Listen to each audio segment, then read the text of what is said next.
Да се најдат навремени и одржливи решенија за професионалните возачи, му порача шефот на македонската дипломатија Тинчо Муцунски на првиот европски полицаец Магнус Брунер.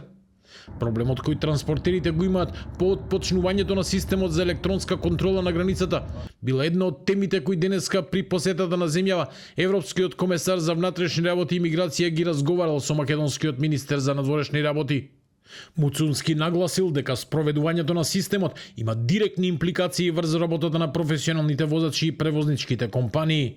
Посочив на практичните предизвици со кои се соочуваат професионалните возачи и транспортниот сектор и ја нагласив важноста од продолжување на напорите за изнаоѓање практични и навремени решенија преку конструктивен диалог со Европската комисија и земјите членки. Во недостиг на официјални изјави по средбата, еврокомесарот Брунер во интервју за Радио Слободна Европа вели дека го разбира незадоволството на транспортерите, но нагласува дека системот не воведува нови правила, туку само построго ги применува постојните.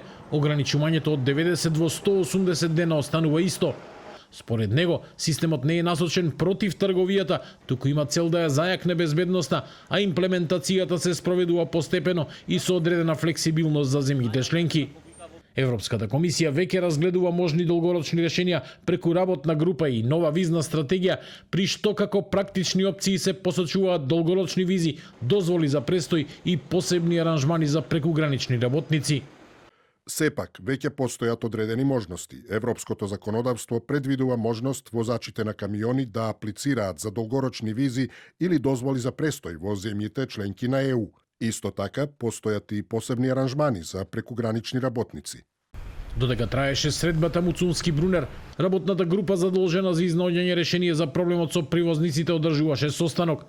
Билјана Муратовска од Макам Транс за телевизија 24 кратко изјави дека состанокот е во тек и дека за сега нема нови информации, најавувајќи дополнителни детали по неговото завршување. Во меѓувреме, босанскиот министер за комуникација и транспорт објави дека нема добри вести за возачите кои бараат ревизија на шенгенските правила. Ова го соопштил по состанокот со амбасадорите на земјите од Европската Унија.